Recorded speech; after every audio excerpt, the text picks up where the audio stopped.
बिस्मिल्लाहिर्रहमानिर्रहीम, अस्सलाम वालेकुम। आप देख रहे हैं प्रोग्राम पब्लिक ओपिनियन और मैं हूं आपके साथ ज़रिया इरफान। नाज़रीन, पाकिस्तान एक बार फिर शदीद मानसून बारिशों और सैलाब की लपेट में है, जिसने मुल्क भर के मुख्तलिफ हिस्सों में तबाही मचा रखी है। जून 2025 के अवाखिर से शुरू होने वाले शदीद बारिशों और सैलाब ने खैबर पख्तूनख्वा, पंजाब, सिंध, बलोचिस्तान, गिलगित बल्तिस्तान और आज़ाद कश्मीर को मुतासिर किया।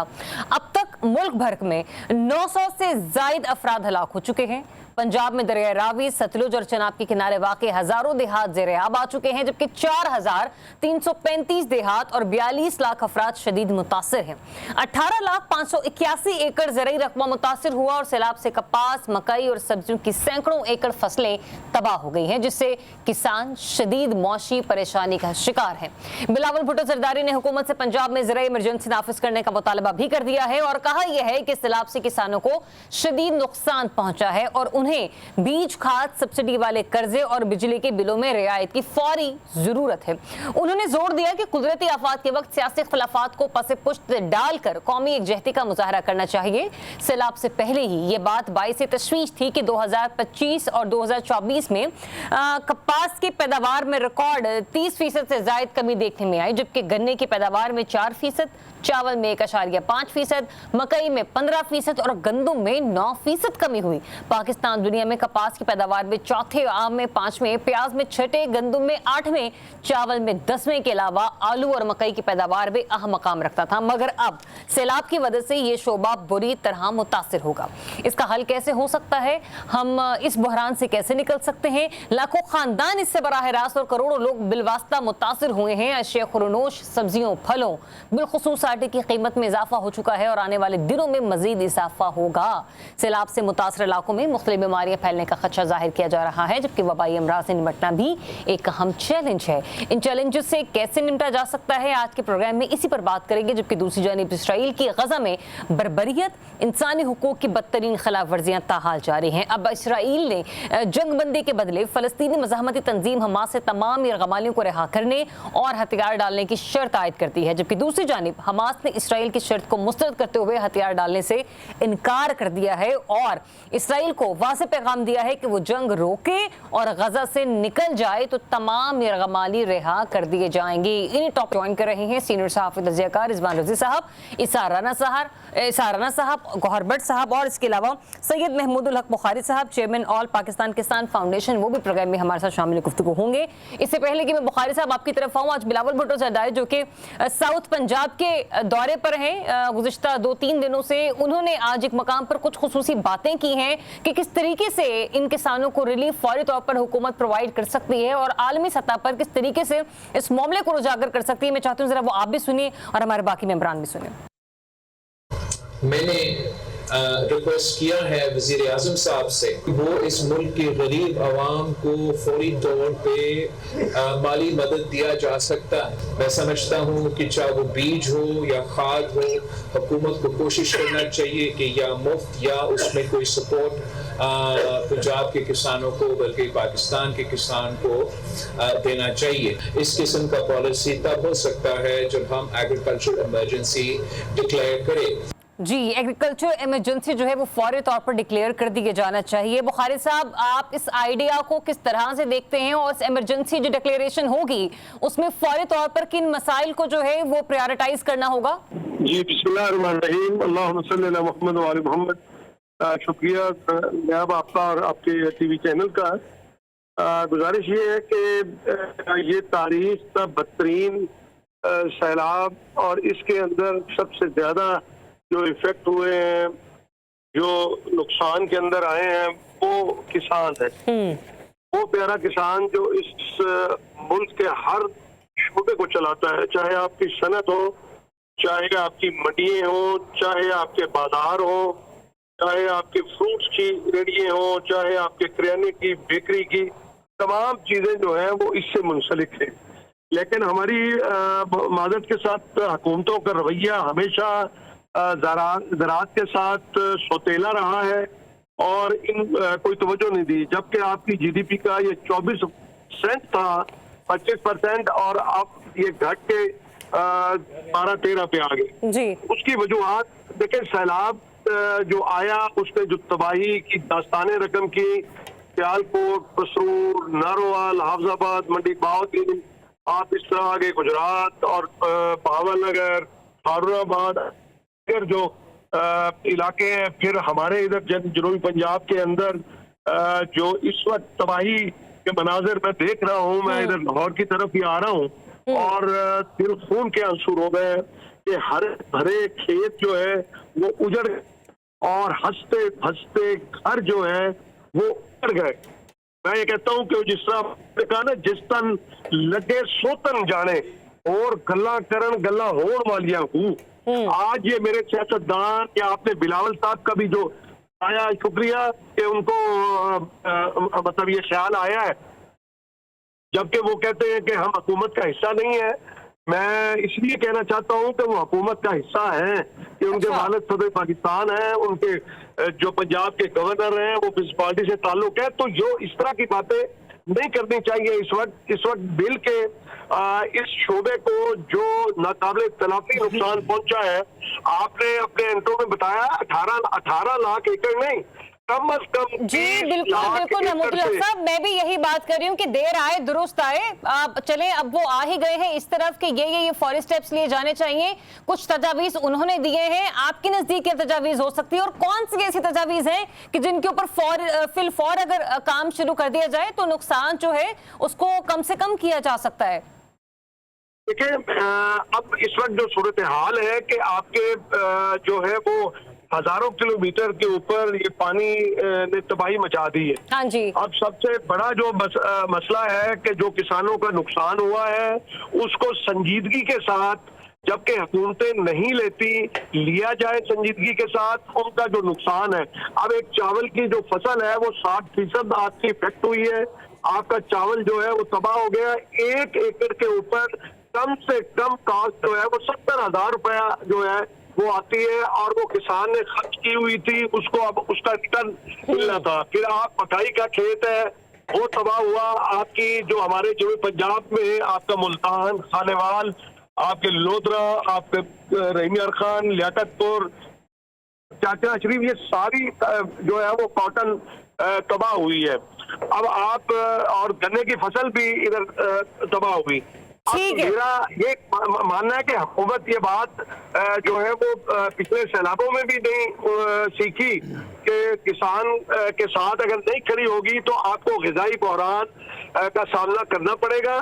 बुखारी साहब, मैं भी यही बात कर रही हूँ कि फूड सिक्योरिटी जो है इस वक्त बहुत बड़ा सवाल, बहुत बड़ा चैलेंज बन चुका है। मैंने आपसे इक़दामात की ही तजावीज़ मांगी थी, लेकिन आप मुझे मुसलसल नुकसानात ही गिनवाए चले जा रहे हैं। चले साथ ही रहिएगा, मैं जरा दीगर मेहमानों को भी शामिल करती हूँ। रिजवान रज़ी साहब स्टेप्स बताए, बिलावल भुट्टो जरदारी साहब ने, मैं कुछ तजावीज़ आपसे जानना चाहती हूँ कि ये जो उन्होंने कहा ये कुछ ऐसी बातें हैं जो कि आप भी हमारे ही प्रोग्राम में कई दफ़ा दोहरा चुके हैं कि जरा बिजली के बिलों में रियायत जो है वो प्रोवाइड की जाए, सब्सिडी वाले जो है वो उनको खाद फ्राहम किए जाए, मुख्तलिफ चीज़ों में सब्सिडाइज किया जाए। सर, कितना जो है ना ये डूएबल है गवर्नमेंट के लिए इस वक्त? ये वेरी मच डूएबल है, लेकिन हमें ये दुआ भी करनी चाहिए और तवक्को भी करनी चाहिए कि जिन इकदामात का जिक्र किया है जनाब बिलावल भुट्टो जरदारी साहब ने, वो सिंध में भी उसका इतलाक करेंगे, क्योंकि ज़राअत वहाँ वाले तो बड़े पुरुमीद हैं कि सैलाब इतना डैमेज नहीं पहुँचाएगा वहाँ। नहीं, वहाँ पे सुपर फ्लड बनने जा रहा है और मुझे इस बात की कोई खुशी नहीं है। देखिए, सैलाब तो आया था लाहौर के अंदर और लाहौर में भी एक हाउसिंग सोसाइटी के अंदर। बाकी मुझे बताइए मीडिया का कैमरा कहाँ पे गया?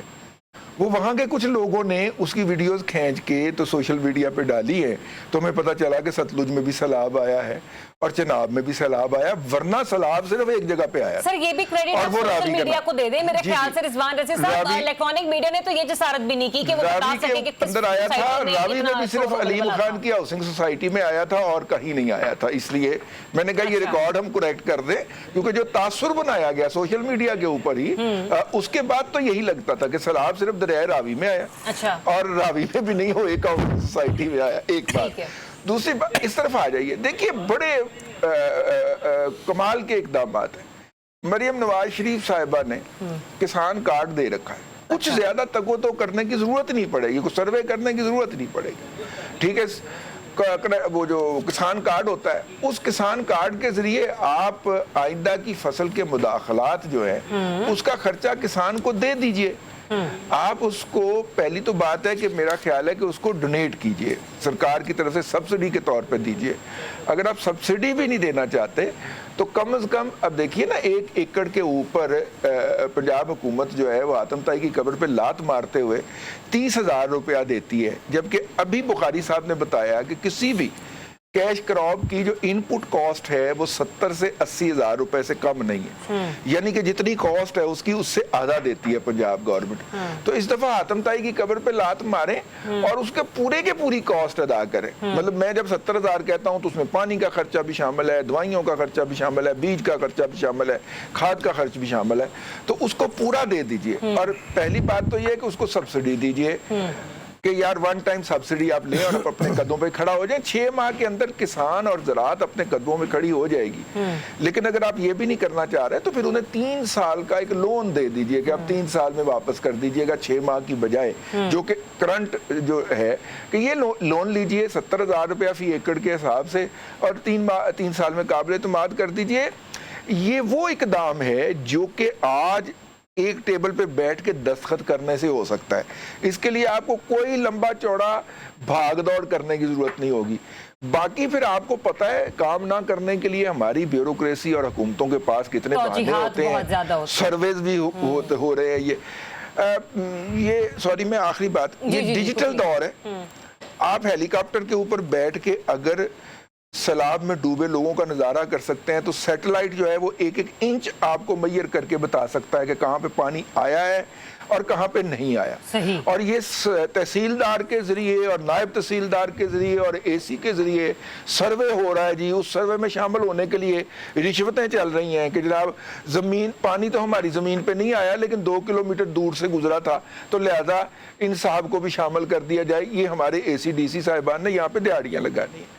सैटेलाइट के जरिए मॉनिटर करके उन लोगों को हेल्प आउट कर दीजिए। तो दिहाड़ी लगाने वाले AC/DCs हैं, इनके गिर्द भी जो है ना हुकूमत का शिकंजा तेज होना चाहिए मेरे ख्याल से। लेकिन इसारा साहब, आज जब ये बिलावल भुट्टो जरदारी साहब ने बात की ना तो उन्होंने कहा कि हमें आलमी इदारों के पास जाना होगा, उन्हें अपने मसाइल गिनवाना होंगे, बताना होंगे, इससे पहले कि देर हो जाए हमें इस मामले को उजागर करना होगा। फिर साथ ही साथ आज बरतानवी हाई कमिश्नर की तरफ से भी एक बयान आया, उन्होंने कहा कि पाकिस्तान मौसमियाती तब्दीली से सबसे ज्यादा मुतासिर होने वाले ममालिक में शामिल है। तो कहीं ना कहीं जो तरक्की याफ्ता ममालिक हैं उनकी निगाहों में पाकिस्तान तो है कि कितना डैमेज हो चुका है। इंटरनेशनली एड की जब हम लोग बात करें और पाकिस्तान का ये इशू इंटरनेशनली उजागर करना, इसके लिए स्ट्रैटेजी क्या होनी चाहिए? स्ट्रैटेजी तो बिल्कुल क्लियर है जी। सैलाब जब शुरू होने लगा था तभी हमने अपने कासेवा से निकाल लिए थे, उनको तेल शेल लगा के चमका दिया था ताकि जब हम जाएं तो देने वाले डोनर्स जो हैं उन कासों को देख के उन्हें अंदाज़ा हो कि यार हम इस बार ज़रा नए जज्बे और नए अज़म के साथ आएँ। अच्छा। तो अब ये जो बिलावल भुट्टो साहब कह रहे हैं, मेरे तो भांजे हैं, जाहिर है मैं उनसे बहुत मोहब्बत करता हूँ, लाडले भांजे मेरे। अच्छा? हाँ, बीबी शहीद को बहन कहते थे। तो वो उनके अंदर जो दबी दबी ख्वाहिश है कि अब हम ज़रा बाहर जाएंगे, दुल मुल्कों की सैर करेंगे, पैसे मांगेंगे, पैसे इकट्ठे करेंगे।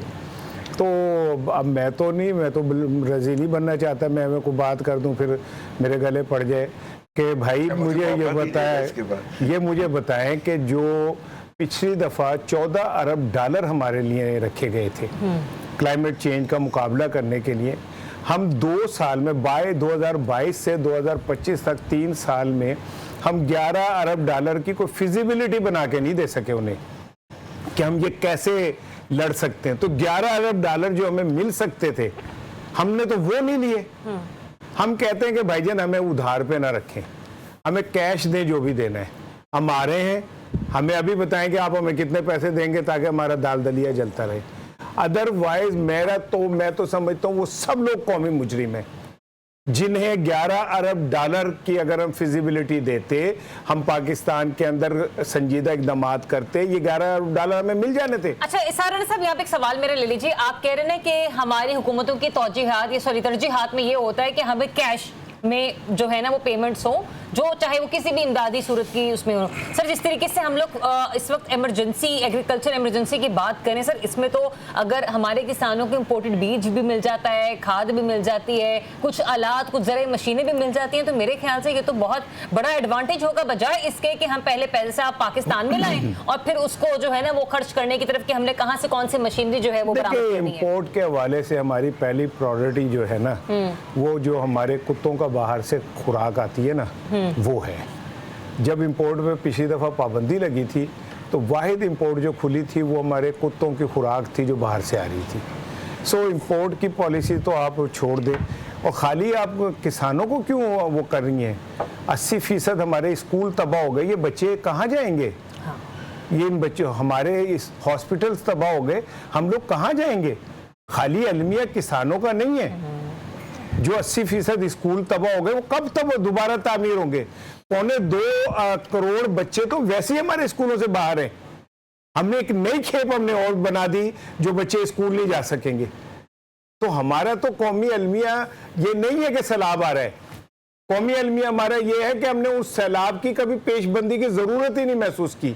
अगले साल 22% ज्यादा बारिशें होंगी तो हम अगली दफा ज्यादा 22% बाहर जाके पैसे मांग लेंगे, और तो कोई रास्ता नहीं है हमारे पास। तो डिजास्टर कोई एक नहीं है, there are so many things जिसके ऊपर हम लोगों को फौरी तौर पर स्टेप्स लेने होंगे। और ये बड़ा अच्छा आपने पॉइंट हाईलाइट किया। वी जस्ट होप कि इसको कल हम इंशाल्लाह जरूर अपने प्रोग्राम का ऐसा बनाएं कि जो यहाँ पे बहुत सारे स्कूल्स मुतासिर हुए हैं उससे किस हद तक नुकसान पहुंचा है बच्चों की तालीम पर, और कितने बच्चे ऐसे हैं जो कि इस वक्त जो है वो तालीम से महरूम हो जाएंगे इस पूरे साल के दौरान। बट साहब गुफ्तगू आपने भी सुनी, तो आपको क्या नजर आ रहा है इस वक्त हमारे जो प्रायोरिटीज हैं? जैसे कि अभी मैं इसी की तरफ आऊंगी कि बजाय इसके कि सर हम कैश में एड लें, ठीक है, आपको लगता है कि जो सिक्योरिटी, फूड सिक्योरिटी से अगर हमने फौरी तौर पर काबू पाना है तो उसके लिए खाद, बीज, ज़राई आलात और ये वो अगर ये हमें पहले मरहले में मिलना शुरू हो जाए तो ज़रा ज़्यादा आसान होगा हमारे किसानों को जो है वो क्या कहते हैं मजबूत बनाने के लिए?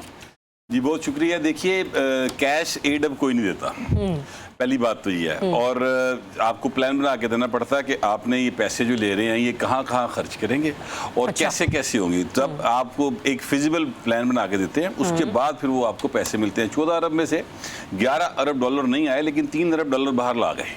अच्छा। जिसके नतीजे में ये हुआ कि सिंध के अंदर कोई 5 लाख के करीब घर जो हैं वो बनाकर दिए गए, ठीक है, और लोग जो हैं वहाँ पर रह रहे हैं। आप इसको अपने कॉरेस्पॉन्डेंट से चेक करवा सकते हैं। दूसरी बात ये है कि ये फायर फाइटिंग हो रही है। अब तक जितनी तजावीज़ें बिलावल साहब की हों या हुकूमत पंजाब कर रही हो या फेडरल गवर्नमेंट कर रही है, सिर्फ फायर फाइटिंग हो रही है। इसका मुस्तकिल जो है वो हल निकालना होगा, क्योंकि अब ग्लोबल वार्मिंग एक हकीकत है और इससे हम मुतासिर हो रहे हैं सबसे ज़्यादा, ये भी एक हकीकत है। तीसरी बात यह है कि हमें अब अपने तमाम बजट, जितना भी पाकिस्तान का अब बजट है, हमें इस हिसाब से उसको तय करना होगा कि ये सैलाब आएंगे, बारिशें होंगी, क्लाउड बर्स्ट होगा, तो हमने इसके साथ कैसे निपटना है। इससे ये नुकसान हो सकते हैं। जैसे अभी इसार राणा साहब ने बताया, बिल्कुल ठीक कहा, स्कूल जो है तबाह हो गए हैं, वो हॉस्पिटल्स तबाह हो गए हैं।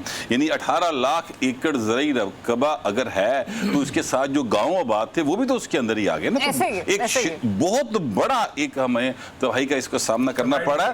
तो अब ये इसको हल करने के लिए हफ्ते जो पाकिस्तान में महंगाई की शरह है ना वो 5.7% हो गई है। और आज भी मैं मुख्तलिफ वेबसाइट्स को पढ़ रही थी, तो ये जो हमारी देहातों के किनारे सर सब्जियों की फसलें तैयार होती हैं, आलू, टमाटर, प्याज, सर बहुत सी फसलें तबाह हो गई हैं। पहले होता ये था कि जिसके घर छोटा गोश्त पकता था ना, वो कहते थे कि ये बहुत अमीर आदमी। हाँ। अब जिसके घर सब्जी पका करेगी ना, चाहे वो टींडे हों, वो अमीर आदमी होगा। क्योंकि ये आज से 2 रोज पहले 450 रुपए किलो थे लाहौर के अंदर। तो मैं आपको कहना ये चाह रहा हूं कि ये हमें जो मसा घर में किसी में पकते हैं। जी। तो मैं कहना ये चाह रहा हूं कि बहुत संजीदा मामला है और इसको बहुत ही चाइल्डिश तरीके से हमारा मीडिया भी उसके साथ बिहेव कर रहा है और हमारे जो खासतौर पर ब्यूरोक्रेसी है वो बिहेव कर रही है। बहुत एक बचगाना तरीकेकार है, इसको संजीदा लेना पड़ेगा। और मैं नहीं समझता कि सिर्फ फायर फाइटिंग के साथ हम इस मसले को हल कर लेंगे। हाँ, इसे ये जरूर होगा कि इसार राणा साहब कहेंगे जनाब इस हुकूमत का ने कोई कारकर्दगी नहीं दिखाई, रजी मर्जी कहेगा जी बड़ी चीज दिखाई, मैं कहूँगा भाई बराबर बराबर रही, लेकिन मामला हल नहीं होगा। अगर हमें आवाम को प्रॉपर रिलीफ देना तो हमें अपनी री बजटिंग करनी होगी और ग्लोबल वार्मिंग को सामने रखते हुए करनी होगी। इसके बगैर पाकिस्तान का सर्वाइवल मुश्किल हो जाएगा। ठीक है, री बजटिंग, फूड सिक्योरिटी और सूस, गंदुम और आटे के थैले जिस तरीके से अब मार्केट से गायब भी हो रहे हैं और जिस तरीके से उनमें इजाफा जिस हद तक होता चला जा रहा है, इसको प्रोग्राम के अगले सेगमेंट में डिस्कस करती हूँ। आके stay tuned. Welcome back once again. नाज़रीन, ब्रेक पर जाने से पहले जिस तरीके से बात हो रही थी, आज अज़मा बुखारी साहिबा भी जब प्रेस ब्रीफिंग दे रही थी मीडिया को, तो उन्होंने भी इस चीज़ को एडमिट किया कि जब से सैलाब की तबाहकारियाँ यूँ कह लीजिए कि आफ्टर शॉक्स आना शुरू हुए हैं, तो उसमें सब्जियाँ जो हैं वो पहले से कहीं ज़्यादा महंगी होती चली जा रही हैं। और आज मुतादिद मकामात पर हमने ये भी देखा कि जो आटे की कीमत है फ़ी किलो, उसमें भी खासा इजाफा होता हुआ नज़र आ रहा है। मुख्तलिफ मकामात पर मुख्तलिफ रेट्स के मुताबिक जो है वो आटा लोगों को मैसर हो रहा है। मीनवाइल जो मरकजी चेयरमैन किसान इत्तेहाद हैं खालिद हुसैन बाट साहब, उनका भी एक वीडियो पैगाम मंजर आम पर आया। उन्होंने कहा कि सैलाब ने किसान की कमर तोड़ कर रख दी है। गंदुम इस वक्त 3000 से 3500 रुपए फी मन बिक रही है और मौजूदा हुकूमत ने किसानों को बेयारो मददगार छोड़ दिया है। ये कुछ उनके तहफ़्फ़ुज़ात जिसको वो शेयर कर रहे हैं। इसार राना साहब, जाहिर सी बात है गंदुम महंगी होगी तो डेफिनेट सी बात है जो पिसा हुआ आटा है वो भी लोगों की दस्तरस में महंगा होता चला जाएगा। फिर जो तंदूर पर बिकने वाली रोटी है यकीनी तौर पर आगे चलकर वो भी महंगी होगी। इस क्योस से कैसे निपटना है? देखिए, मैं समझता हूँ ये एक अच्छा इक़दाम है आटा महंगा होना, क्योंकि मैं एक स्टडी पढ़ रहा था। अच्छा। उसमें इंसानी बीमारियों की असल वजह जो है आटा है। अच्छा। शुगर बढ़ती है, आपकी कोलेस्ट्रॉल बढ़ता है। आपने दोनों खाना छोड़ रखे। तो मैं तो कौम को यही मशवरा दूंगा कि ये आटा महंगा होना ब्लेसिंग इन डिस्गाइज। जैसे फ्रेंच इनकलाब के दौरान कहा था आप ब्रेड ना खाएं, आप सेब खा लें, केक खा लें। तो मैं समझता हूँ कि ये एक अच्छा इक़दाम है। आटा इतना महंगा होना चाहिए कि ये सिर्फ हमें ख्वाब में रोटियां नजर, जैसे बिल्ली को छिछड़े नजर आते हैं ना, हमें ख्वाब में आटा नजर आना चाहिए। इससे ये होगा कि हमें खुद इंसारी आएगी, अपने कदमों पे खड़ा होना, आटे के बगैर जीना। गयूर कौमें जो है ना वो इन छोटे छोटे मसाइल में नहीं फंसती। आटा, चावल, चीनी, घी है कोई औकात वाली बात, ये छोटी छोटी बातें। यही कहा था ना इमरान खान साहब ने, उन्होंने कहा था मैं यहाँ पर वो आटे, दाल, चावल, सब्जी का रेट तय करना है, यही कहा था ना। नहीं बिल्कुल, क्या नाम है, पेट्रोल पंप पे जाके लोगों ने 2-2 किलो पेट्रोल भी मांगा हुआ है। वो तो खैर बड़े लोगों की बड़ी बातें होती है, मैं उस पर नहीं जा रहा। मैं तो ये कह रहा हूँ कि भाई बात ये कि अगर ये आप समझते हैं महंगाई है तो ये महंगाई नहीं है, इससे कौमी खजाना बचेगा। जितना कम लोग खर्चेंगे उतना पैसा हमारे हाथों में महफूज रहेगा। $1,680 बचेंगे हमारे जी। और दूसरी बात ये कि मरना तो हमने पानी च भी है, बिजली दे नाल भी मरनी है, करंट नाल भी, बिल आ जाए तद भी मरना है। कम से कम भूखे मरेंगे तो जन्नत में हमें अच्छे मेवे मिलेंगे खाने को, हमें जन्नत के अंदर आला फूड मिल जाएगा। तो मैं समझता हूँ ये तो राह हक पे चल रहे हैं और आटा महंगा होना कोई बुरी बात नहीं है। उस दिन बात की थी ना इसार राना साहब कि कसूर के अंदर वो जो है वो अब वीडियो भी आ गई है कि वो बंदा कहता है जी ये मेरा घर डूबा हुआ है और इसका बिल 80,000 रुपये आया। ठीक है, आई मीन जिसका घर डूब गया यार, कम से कम उसको तो आप रजी साहब, मैं आपकी बात काट रहा हूँ। मैंने वो उस दिन कहा था कि शादरा में जहाँ पानी लोगों के घरों में, आपने जाके उस दिन प्रॉपर्टी टैक्स दिए उन्हें, क्या जरूरत थी आपको देने की? और आप डिले कर देते, और उसी दिन हाँ डिले कर देते, कुछ दिन बाद दे देते। जरूर आपने उन्हें एहसास महरूमी और ये भी डूबे हुए घरों पे जाके वापडा का एहलकार बिल सर्व कर रहा है। ये आप जेहन में रखिएगा, लेस्को का बिल उनको सर्व किया जा रहा है। तो ऐसे जो टॉर्चर है कम से कम हुकूमत इनको तो रोक सकती है ना कुछ देर के लिए। तो रज़ी साहब, मैं बेसिकली कोर जो आटे के हवाले से यहाँ पे डिस्कशन कर रही हूँ, मैं उसके ऊपर भी आपका पॉइंट ऑफ व्यू लेना चाह रही हूँ। आपको लगता है कि जिस तरीके से आटे की कीमतों का तयन तो कोई हो नहीं ना रहा, हर कोई अपनी मनमानी कीमतों पर आटा बेच रहा है इस वक्त मार्केट में, एक नया बहरान हमारे सरों पर मंडला रहा है? देखिए, क्राइसिस है इस वक्त और क्राइसिस में कुछ भी हो सकता है, इसका रेट बढ़ भी सकता है। हुकूमत पंजाब ने कल जो है वो हुकूमत जो कहती थी कि हमारे पास कोई इख्तियार नहीं है IMF के साथ मुआहदे के बाद कि हम गंदम का रेट फिक्स करें। कल उन्होंने 3,000 रुपया फी मौन जो है वो रेट 40 किलोग्राम वो रेट मुकर्रर कर दिया है। तो अब मेरा मतलब है, अब ये तो इसार राना पूछेगा ना कि कि भाईजान पहले आप क्यों नहीं मुकर्रर कर रहे थे और अब क्यों मुकर्रर किया है, ठीक है, लेकिन ज़ाहिर है बहरान है तो बहरान के अंदर ऐसे हो जाता है।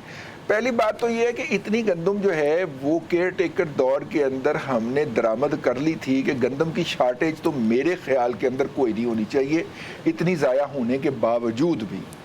लेकिन चूंकि बहरान आ गया है और ज़ख़ीरा अंदोज़ों को पता चल गया, गंदम तो अब ज़ख़ीरा अंदोज़ के पास है ना, ज़ख़ीरा अंदोज़ों को पता चल गया है कि किसानों की जो अपनी ज़रूरत के लिए घर में रखी हुई गंदम थी, और बाय द वे किसान 60% से ज़्यादा गंदम जितनी पैदा करता है उसका 60% और पिछले साल के तक 70% तक अपने पास रखता है अपनी और अपने अजीज़ों अकारब की ज़रूरियात के लिए। और पंजाब जो कि मेजर पॉपुलेशन एरिया है, यहाँ पे बेशतर हमारे शहरों के जो लोग होते हैं उनका कोई ना कोई कनेक्शन अपने गाँव के साथ होता है, और ख़ास तौर पे गंदम का कनेक्शन तो ज़रूर होता है।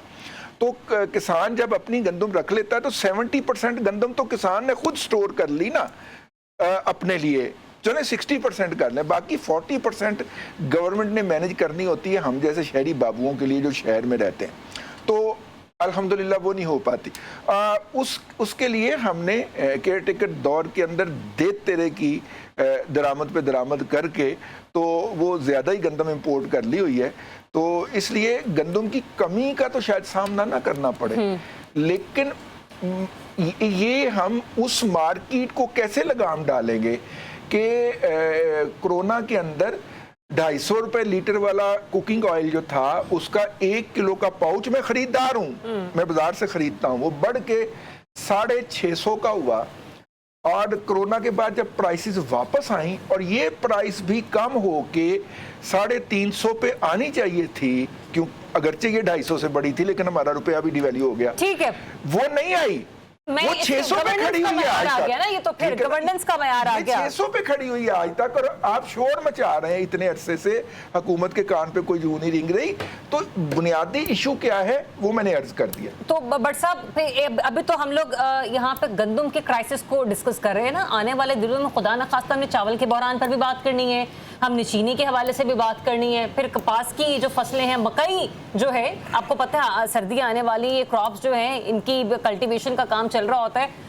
तो सर हम अच्छा मैं गुजारिश करूं कि गंदम का क्राइसिस इस वक्त तो नहीं आएगा, अभी फौरी तौर पे तो नहीं आएगा, गंदम का क्राइसिस तो अगले साल आएगा, क्योंकि अब 18 लाख एकड़ के ऊपर जो गंदम आनी थी वो नहीं आ रही, जिसमें से जो कुछ 6 लाख एकड़ के ऊपर फर्ज करें मैन मेड क्राइसिस है जिसमें कीमतें बढ़ाई जा रही हैं। नहीं, जो मैन मेड क्राइसिस नहीं है वो करप्शन है, वो क्राइसिस नहीं है, वो करप्शन है।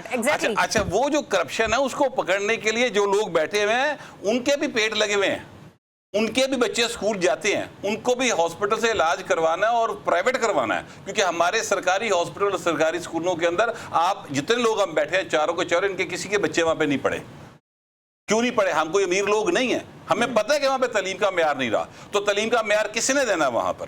वो मैंने तो नहीं देना ना, वो उन माफियाज को लगाम डालनी पड़ेगी जो हेल्थ के अंदर है और एजुकेशन के अंदर है, उनको कोई लगाम नहीं डालता। बाहर जो मैं बात कहना चाह रहा हूँ वो ये है सिंपल सी कि जनाब अभी हमें जो है फायर फाइटिंग तो अपनी जगह पे है जो करनी पड़ेगी, लेकिन साथ ही साथ ये देखना होगा कि अगले साल जब हमारी यहाँ पर गंदम की आएगी, यानी कटाई नहीं होगी, गंदम है ही नहीं, कटाई किस होनी, इसी तरह चावल का मसला बनेगा, तो फिर वो फूड सिक्योरिटी का जो प्लान था वो किधर जाएगा? ये एक बड़ा सीरियस मामला बन जाएगा अगले साल। अभी के लिए मामला नहीं है, लेकिन वहां पर हमारे बाबू बैठे हुए हैं, बाबू कहेंगे जी बाहरों मंगा लो, ऑस्ट्रेलिया से मंगा लें, फला जगह से मंगा लें, वो मंगा के तो यहाँ पर जिन्होंने ज़ख़ीरा अंदोज़ अगर यहाँ से पैसे नहीं कमाएंगे तो वहाँ से कमा लेंगे। देखिए मैं आपसे गुजारिश करूँ, ये सिस्टम सारे का सारा फ्लॉड सिस्टम है, जितना भी इकनॉमिक हमारा मॉडल चल रहा है सारे का सारा फ्लॉड है, चाहे वो नून की हुकूमत हो, चाहे PTA की हो, चाहे पीपल्स पार्टी की हो, जब तक आप लोग कम से कम 3-4 चीज़ें स्टेट की कंट्रोल में नहीं रहेंगी तब तक ये मामले हल नहीं होंगे। आइन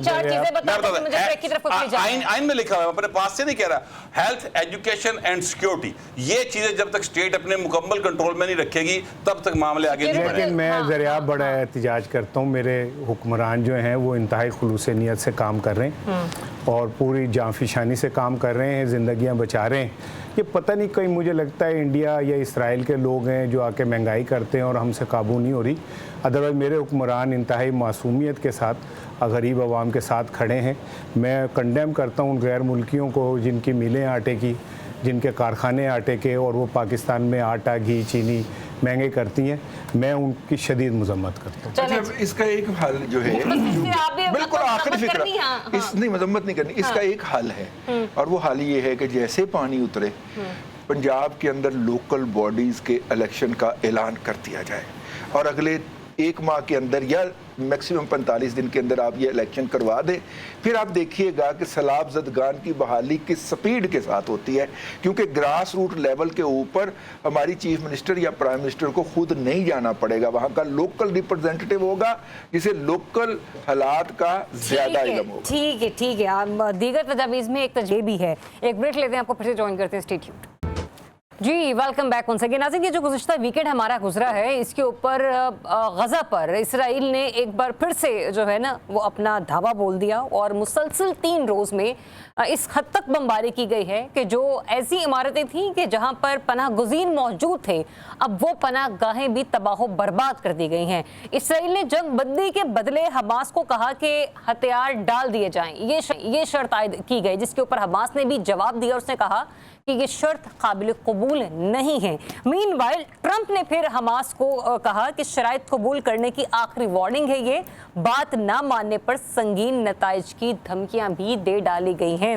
गौहर भट्ट साहब, इससे पहले भी डोनाल्ड ट्रंप ने कहा था कि उन्होंने नेतन्याहू से कह दिया है कि अब सीज फायर होगा, लेकिन हमने देखा कि नेतन्याहू ने डोनाल्ड ट्रंप के कहे कि कितनी लाज रखी। हम ये मान भी लें कि आगे चलकर हमास ये बात मान लेता है कि वो हथियार डाल देता है, कोई गारंटी है इस बात की कि नेतन्याहू खामोशी से बैठ जाएगा? और ये वार्निंग जो डोनाल्ड ट्रंप ने भी दी है, सर संगीन, इससे ज्यादा संगीन नताइज क्या हो सकते हैं भट्ट साहब? अच्छा, ये जो डोनाल्ड ट्रंप कह रहे हैं और जो नेतन्याहू की अब तक की कार्रवाई है, ये सारी दुनिया ने देखी है। डोनाल्ड ट्रंप जो मर्जी कहते रहें, देखिए जब तक दुनिया के जो मुल्क यानी मैटर करने वाले हैं, जैसे कि जिसमें अगर अमेरिका नहीं भी आता तो कोई बात नहीं, चाइना, रशिया, जो जिनके पास ये ताकत मौजूद है कि वो नेतन्याहू को बम कर सकते हैं, जिसमें लंदन है, जिसमें आप फ्रांस है, ये ममालिक जो हैं जब तक इकट्ठे होकर उनके ऊपर दबाव नहीं डालेंगे और वैसा दबाव नहीं डालेंगे कि हुन्ना मारी वेखी साडा भरा है, इस तरह का नहीं, उस तरह का दबाव डालें जिस तरह का दबाव डाला जाता है, तो फिर ये देखिए आधे घंटे के अंदर सब चीजें रिवर्स होना शुरू हो जाएंगी। लेकिन चूंकि वो ऐसा नहीं कर रहे, अब इसमें सबसे बड़ा मसला ये है कि हम ये इंसानी अलमिया वहां पर जन्म ले गए। सर, वो जिस तरह से नस्ल कुशी हुई है, हमने सुना था, हमने पढ़ा था कि जनाब हलाकू खां था, कोई वो आता था और जनाब सरों के मीनार बनाता था, हमने पढ़ा कि जनाब चंगेज खान था जो बड़ा जुल्म करता था, हमने पढ़ा था कि जनाब कोई वो एक अमीर थे, वो मेरे जैसे नाम निकल गया उनका भी, अमीर तैमूर जी, वो बड़े जालिम हुए हैं। हमने ये चीज़ें सुनी हैं कि जनाब वो जो दुनिया का फातेह था उसने भी बड़े जुल्म किए। लेकिन हम देख रहे हैं कि नेतन्याहू क्या कर रहा है और ये 2025 में देख रहे हैं और 8 अरब इंसान इसको विटनेस कर रहा है, उसके ऊपर दुनिया भर में मुजाहरे हो रहे हैं। लेकिन मुझे बड़ा अफसोस होता है, आप देखिए दुबई में कोई मुजाहरा नहीं होता, देखिए सऊदी अरब में कोई मुजाहरा नहीं होता, देखिए कोई मुजाहरा जो है वो इस्लामी मुमालिक के अंदर नहीं होता। हालांकि ये मसला इस्लामी नहीं रहा, ये मसला इंसानी है, ठीक है। इसके बावजूद लंदन में मुजाहरे होते हैं, पेरिस में होते हैं, न्यूयॉर्क में होते हैं। सर, लाहौर में जो मुजाहरा होता है ना, वो बस इतना की होता है कि मुश्किल के साथ मतलब लॉन्ग शॉट लेके तो उसको कवर किया जाता है, ठीक है। यहाँ पर कोई सियासी जमात जो पहले आसमा जंगीर जिंदा थी तो वो इस तरह के इश्यूज के ऊपर मुजाहरे किया करती थी। अब ऐसा कोई एक भी मुझे नजर नहीं आ रहा सिविल सोसाइटी से जो बाहर निकल के इन इश्यूज के ऊपर बात करे या इस पर मुजाहरे करे। तो जो नेतन्याहू कर रहा है वो तो जो कर रहा है सो कर रहा है, जो हम कर रहे हैं हमें भी तो अपने गिरबानों पर झांकना चाहिए ना। ठीक है रिजवान रज़ी साहब, ये जो ट्रंप की भी वार्निंग है, वरना संगीन नताइज है, वर्स्ट कम वर्स्ट, और इससे ज्यादा क्या हो सकता है? देखिए, ट्रंप साहब पहली दफ़ा वार्निंग दे चुके हैं। हमास पहले 2 दफ़ा सुलह के मुआहदे के ऊपर कंसीड कर चुकी है, मतलब एग्री कर चुकी है, मान चुकी है, लेकिन इसराइल बाद में बैकआउट कर गया, मुकर गया, नहीं माना। तो अब तीसरी दफ़ा अगर वो मान लेते हैं उनकी शराइत को, तो फिर क्या इसराइल की गारंटी कौन देगा? यानी अमेरिका जो है वो इसराइल की तरफ से तो ये बात प्लीड करने को तैयार है, वार्निंग देने को तैयार है। पहले 2 दफ़ा जब इसराइल बैकआउट किया है, एग्रीमेंट की साइनिंग की डेट हो गई कि बकायदा साइन होने जा रहा है, लेकिन इसराइल पीछे हट गया। और इसी वजह से, इसी बेइज्जती की वजह से यूरोप के बहुत सारे ममालिक ने फ़लस्तीन को एक रियासत के तौर पे तस्लीम किया कि जनाब ये जो है ये तो नस्ल कुशी करने का बहाना है इसराइल ने बनाया हुआ, कि जनाब एक मुआहदे के अंदर इंगेजमेंट होती है, फिर जनाब दोनों ममालिक करते हैं। यानी आप अंदाज़ा कीजिए कि कतर जैसा मुल्क जो कि फ़लस्तीन की तरफ से नेगोशिएट कर रहा था और फ़लस्तीनियों को बाकायदा डांट रहा था कि तुम ये ना करो, तुम ये ना करो, और फ़लस्तीनियों ने उनकी बात मान ली। और जब मुआहदा का अनाउंसमेंट हो के और साइन होने की बारी आई, इसराइल बैकआउट किया। उसने भी इसराइल के साथ जो है वो किसी भी किस्म के नेगोशिएशन ना करने या कराने का ऐलान कर दिया। तो इसलिए ट्रंप साहब जो हैं उनकी बाकी बातें अपनी जगह के ऊपर, और उनका मेरा मतलब है, लेकिन इसराइल की गारंटी कौन देगा? इसलिए पहली बात। दूसरी बात यह है कि हम बिल्कुल, गौहर भट्ट साहब ने कह दिया, मेरे जज्बात की तर्जुमानी कर दी कि हम तारीख के अंदर पढ़ा करते थे। लेकिन एक बात है, हो सकता है गौहर भाई की किसी पसंदीदा जमात ने ना किया हो, लेकिन जमीयत उलमा इस्लाम, जमात इस्लामी, जो हमारे यहाँ मजहबी पॉलिटिकल पार्टीज़ हैं, उन्होंने फ़लस्तीनियों के साथ यकजहती के इजहार के लिए बड़े बड़े इज्तिमात किए हैं। हमारे मीडिया ने उसको उतनी कवरेज नहीं दी, I don't know for what reason, या उसको हमारे मीडिया ने पूरी तरह नहीं दिखाया और वहाँ का मीडिया दिखा देता है, या कम से कम सोशल मीडिया के ऊपर ही दिखा देता है, तो ये अलग बात है। लेकिन हमारे यहाँ भी मुजाहरे हुए हैं, कराची में हुए हैं, पेशावर में हुए हैं, लाहौर में हुए हैं, इवन कोयटा के अंदर भी बहुत बड़े बड़े जलसे मुनक्कद किए गए हैं। तो थोड़ा बहुत किया है। हाँ, हम कुछ कर नहीं सकते फिजिकली वहाँ पे, हम सिर्फ आंसू बहा सकते हैं। कर कौन सकता है उसके ऊपर बात कर लेते। इसाराना साहब, हम भी नहीं कुछ कर पा रहे, मुस्लिम ममालिक जो कि बड़े बड़े हैं, जो कि रूल करने वाले हैं खित्तों पर, सर वो भी कुछ नहीं कर पा रहे, तो फिर ये बेचारे फ़लस्तीनियों की आहो बका सुनेगा कौन? देखिए, अल्लाह ही सुनेगा और कौन सुनेगा। यहाँ रूए ज़मीन पर तो उनकी बात सुनने वाला कोई नहीं है, वरना ये कैसे मुमकिन है कि हम खुद को मुसलमान कहें और हमारी मुसलमान बहनें बग़ैर दुपट्टों के बुरी हालत में, हमारे बच्चे रोटियों के लिए, पानी के लिए ज़बान बाहर निकाल के अल्लामा अल्लामा पुकारते फिरें और हमें कोई फ़र्क ना पड़ रहा हो। अगर हम सुनने के काबिल होते तो ये कैसे मुमकिन था कि दुनिया का सबसे बड़ा कब्रिस्तान बन जाता और हम सब करारदादें पास करते रह जाते। अगर हम में कोई थोड़ी सी जुर्रत होती। ये पाकिस्तान में जो मुजाहरे हुए, उस मुजाहरों की आड़ में सेनेटर मुश्ताक ने जितनी दहशतगर्दी की और उन्हें बार बार गिरफ्तार किया गया फ़लस्तीनियों के हक़ में मुजाहरा करने पे, तो इसीलिए किया गया कि वो वहाँ पे खड़े होकर अकेले अपनी बेटे और बीवी के साथ दहशतगर्दी करते थे सड़क पे, इसलिए उन्हें मुजाहरा नहीं करने दिया जाता था। तो मैं समझता हूँ कि इस फ़लस्तीनियों की हिमायत में जो इस तरह के दहशतगर्दाना कार्रवाइयाँ करते थे मुजाहरा करके, उनको भी कोई हक़ नहीं है। और तीसरी आखिरी बात यह कि हमास को मान लेना चाहिए। ट्रंप की बात देखें, हम ट्रंप इस वक्त दुनिया का सबसे बड़ा अमन अवार्ड का हकदार है और आलम इस्लाम उसके पीछे खड़ा हुआ है उसकी अमन की कोशिशों के लिए। और हमारी तो खाली कोशिश नहीं, दुआ भी है कि अल्लाह करे उसे मिल जाए, क्योंकि जितना अमन उसने फ़लस्तीन में और ईरान में कर दिया, मेरा ख्याल है दुनिया में कभी नहीं हुआ। और अल्लाह करे कि ये अमन कभी उन लोगों के घरों में भी चला जाए जो इस अमन के नाम पे ट्रंप का माथा चूमना चाहते हैं ना। तो मैं समझता हूँ कि हमास को मान लेनी चाहिए बात। इतने लोगों को मरवा के, इतना तबाह हाल करके, इतना तो सैलाब ने हमें नुकसान नहीं पहुँचाया जितना इसराइल के बमबारी ने वहाँ पे नुकसान पहुँचा दिया। और उनको तो कोई सुनने वाला भी नहीं है, उनके लिए कोई वो जो चला है खुराक लेके बेड़ा, पता नहीं अभी रजी को पता होगा तीसरे दिन तो वो पहुंचता है कि नहीं, वही कह रहा हूँ, कहाँ से चला वो बेड़ा, वहां से चला, हमारे यहाँ से नहीं चला। हम सिर्फ दुआएं करने के लिए, हाथ उठा के दुआएं करने के लिए, करारदादे पास करने के लिए, अमली तौर पे हम कुछ नहीं कर सकते, इसलिए कि हमारे में इतनी जुर्रत नहीं है, हमारी इतनी हिम्मत नहीं है कि हम अपने आका की तरफ आंख उठा के कहें कि आका जी अवार्ड भी तुसी लेना है, बंदे भी तुसी साढ़े मारने ने, बस कर दो। लेकिन हम कह ही नहीं सकते। चलें जी, पॉइंट आपका आ गया, मेरे पास वैसे भी वक्त बिल्कुल। इजाज़त दीजिए, अपना बहुत सा ख्याल रखिए। अल्लाह हाफिज़।